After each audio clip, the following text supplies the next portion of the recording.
Olá pessoal, tudo bem com vocês? Aqui quem fala é Emerson Inácio, professor de Biologia, e hoje para mais uma aula do nosso módulo Origem da Vida. Hoje vou falar um pouquinho com vocês a respeito da teoria endossimbiótica, tá? Também conhecido como teoria simbiogênica, tá? Essa teoria ela foi consolidada, certo? Pela pesquisadora Lynn Margulis, tá certo? Antes de iniciar a aula, como de costume, eu vou afastar aqui um pouquinho para você anotar essas informações aqui iniciais, tirar um print, mas deixa um espaço porque eu vou falar mais informações, tá bom? Então, afastando aqui um pouquinho, pausa o vídeo, anota as informações. Pessoal, vamos lá. Primeira coisa que a gente tem que se atentar de fato é a definição. Ou seja, é entender o que é essa hipótese, ok? Olha só essa definição, pessoal. Mitocôndrias e cloroplastos eram seres procariontes que foram englobados por seres eucariontes primitivos em uma relação de simbiose, resultando em uma troca de benefícios. Pessoal, a primeira coisa é a gente tentar entender o que é que significa isso, tá? Professor, eu já estudei que mitocôndria e cloroplasto são organelas citoplasmáticas, certo? Certo. Só que de acordo com essa hipótese, pessoal, essa mitocôndria e esse cloroplasto, eles eram o quê? Eles eram seres procariontes, certo? Daqui a pouco eu vou explicar as evidências disso, ok? Eram seres procariontes. E eles foram englobados por seres eucariontes primitivos. Esses seres eucariontes primitivos, pessoal, eram organismos que estavam naquela transição de um organismo procarionte e de um organismo eucarionte, aqui naquele meio termo, na transição, tá certo? Para você que não lembra, o que é um organismo procarionte? São as bactérias, tá? Todos os outros que a gente estuda, animais, plantas, fungos, protozoários, algas, são eucariontes, tá? A grande diferença entre um organismo procarionte e eucarionte é que o eucarionte ele tem uma membrana que envolve o núcleo, tá certo? Que a gente chama de carioteca ou membrana nuclear. O organismo procarionte não tem, tá? E a presença de organelas citoplasmáticas membranosas, tá? Que estão presentes na célula eucarionte e ausentes na célula procarionte. Então, esses organismos procariontes eles foram englobados por seres eucariontes primitivos em uma relação de simbiose, ou seja, uma relação de troca de benefícios. Então, esse englobamento foi importante tanto para esses organismos procariontes quanto para as células eucariontes. Tudo bem? Então, primeiro é importante a gente entender essa definição. Então, vamos lá. Olha só, aqui eu desenhei a mitocôndria e aqui eu desenhei o cloroplasto. De acordo, pessoal, com a hipótese endossimbiótica, ela diz que o seguinte, essa mitocôndria era, na verdade, um procarionte aeróbio, ou seja, uma bactéria aeróbia, tá? A gente sabe que os organismos aeróbios são aqueles que utilizam oxigênio, ok? E de acordo com essa teoria, o cloroplasto, tá? Ele seria nada mais do que um procarionte fotossintetizante. Resumindo, uma bactéria fotossintetizante, tá certo? Professor, quais são as evidências de fato, né, que a mitocôndria e o cloroplasto eram procariontes? Eu tenho 4 evidências, pessoal. Primeiro, DNA circular. Tanto a mitocôndria como o cloroplasto, elas possuem um DNA formato de círculo, formato circular. Esse DNA, pessoal, ele é muito semelhante ao DNA encontrado nas bactérias, tá certo? Segunda evidência, ribossomos próprios, tá? Então, tanto a mitocôndria, coloquei aqui uns pontinhos, ó, tanto a mitocôndria quanto o cloroplasto tem os seus próprios ribossomos, pessoal, ou seja, tem a sua própria produção de proteína, tá certo? Terceira característica, RNA, ok? Então, é encontrada a presença de RNA próprio tanto no cloroplasto quanto na mitocôndria. E a quarta evidência é a autoduplicação, ou seja, a mitocôndria ela vai gerar outras mitocôndrias, né? Autoduplicação. O cloroplasto vai gerar outros cloroplastos. Então, as evidências mostram que realmente, de fato, a mitocôndria era um organismo procarionte aeróbio e o cloroplasto era um organismo procarionte fotossintetizante. Para a gente entender um pouquinho dessa diferença, preste atenção, ó. O organismo aeróbio, no caso a mitocôndria, né, que era considerado um procarionte aeróbio, consumia oxigênio, consumia o O2 e produzia o quê, professor? Produzia o ATP, que é a nossa moeda energética, ok? Já o cloroplasto precisaria de quê? Do CO2, da luz e da água, tá? Para produzir essa formulazinha aqui, que é o quê, professor? C6H12O6. É a fórmula da glicose, tá? Além de produzir oxigênio. Então perceba que esses organismos aqui, que eram procariontes, tinham funções diferentes. Tranquilo, pessoal? Agora, olha que interessante. Coloquei aqui bem de forma didática. Inicialmente, os primeiros organismos, né, são organismos procariontes, que são organismos mais simples, tá? Esses organismos procariontes, eles passaram por uma mudança, que daqui a pouco a gente vai ver, que a gente chama de eucariontes primitivos, para daí, de fato, formar o tipo de célula chamada de célula eucarionte animal e eucarionte vegetal. Perceba que entre o organismo eucarionte animal e vegetal e entre o procarionte, está o eucarionte primitivo, que é meio que aquela transição. Foi justamente nesse momento aqui que essas células englobaram mitocôndria e que essas células englobaram os cloroplastos. Olha só, eram seres procariontes que foram englobados por seres eucariontes primitivos. Então foi justamente nessa etapa, por isso que eu fiz questão de colocar essa sequência. Foi justamente nessa etapa que houve um englobamento, uma fagocitose, né? Possivelmente. Então houve um englobamento do cloroplasto e houve um englobamento da mitocôndria. Tranquilo? E aqui são as evidências que realmente, de fato, ambos eram considerados procariontes. Tranquilo? Bom, professor, então quer dizer que a sequência é organismo procarionte, né, um procarionte ancestral, início da formação de um eucarionte primitivo, houve um englobamento aqui e depois essa diferenciação da célula eucarionte animal e vegetal, não é isso? Isso, show de bola. Vamos aqui para o nosso esquema, olha só. Eu vou pegar esse esquema aqui, pessoal, e vou jogar aqui agora para a gente conseguir visualizar esse processo. Inicialmente, nós tínhamos aqui o organismo procarionte ancestral, tá certo? Um organismo bem simples, né? Ele era envolto aqui por uma membrana plasmática. Na aula passada a gente viu o início da formação da membrana plasmática, né? Pela hipótese, né? da evolução química, tá certo?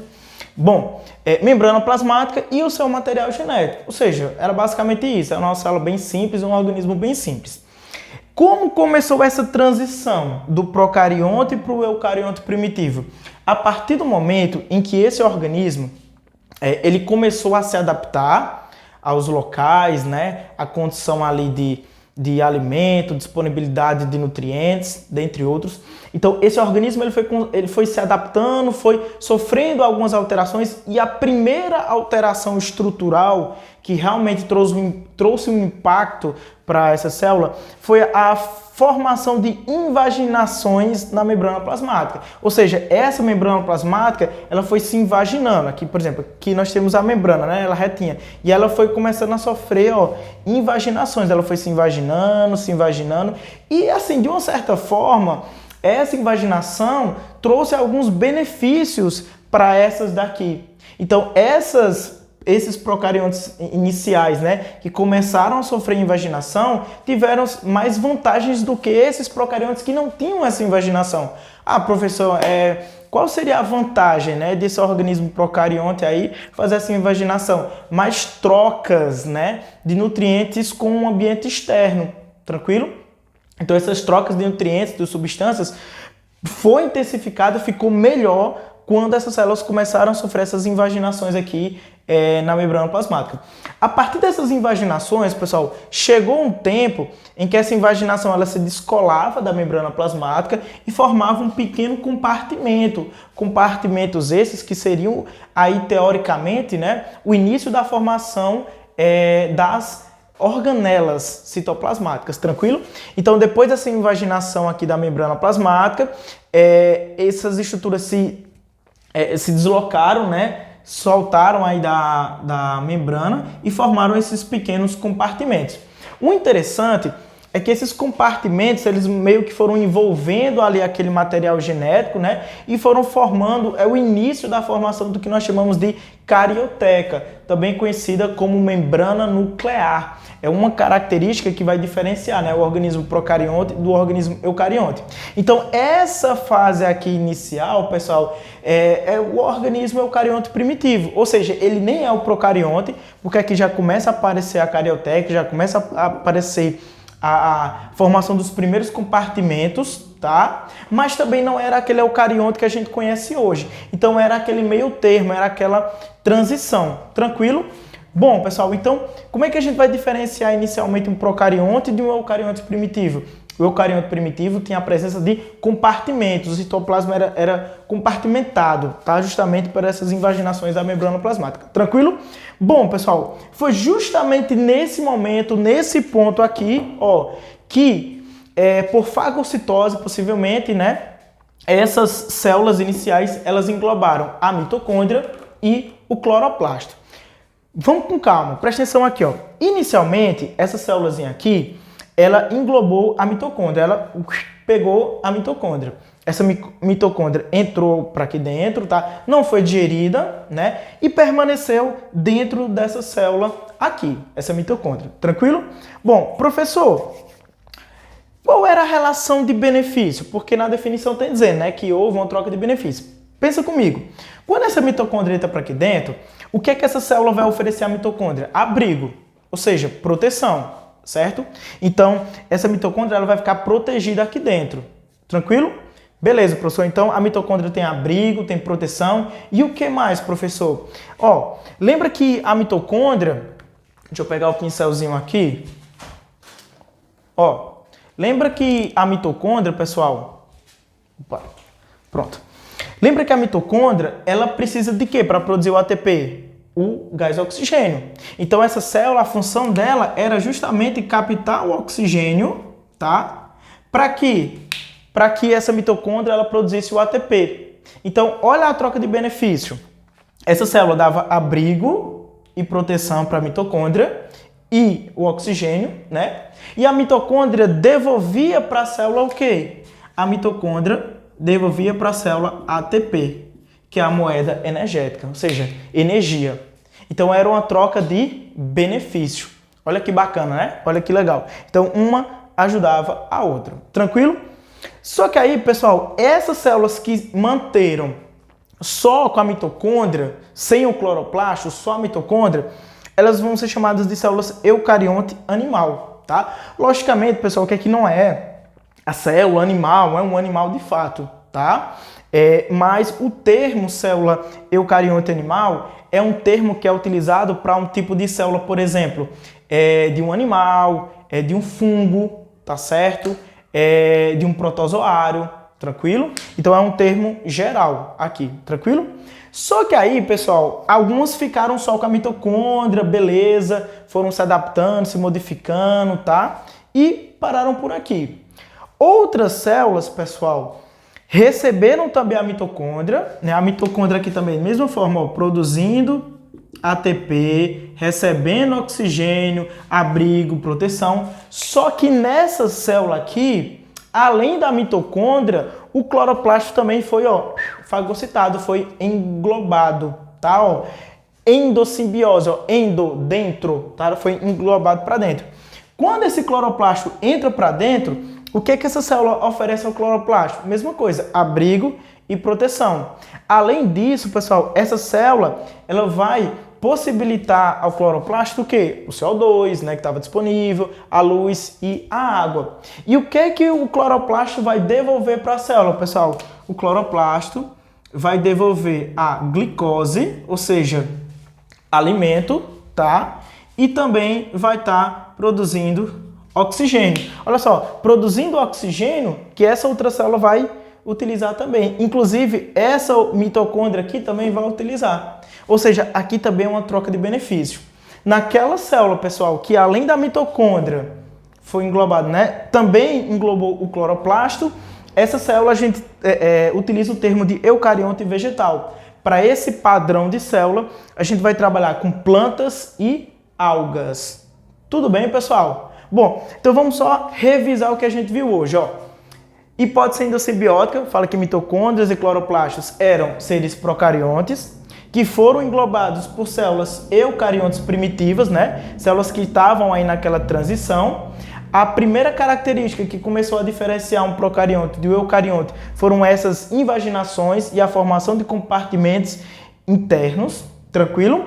A célula eucarionte animal, ela só englobou a mitocôndria, tá? E a célula eucarionte vegetal, ela englobou a mitocôndria e o cloroplasto, ok? Tranquilo, pessoal? Espero que eu tenha ajudado vocês, tá? Se você quer um resuminho, um esquematizado dessa aula, me segue lá no Instagram, @professor. Foi um enorme prazer estar ajudando aqui vocês. E não perca, ainda tem aulas desse módulo aqui no canal, beleza? Forte abraço, até a próxima. Tchau, tchau.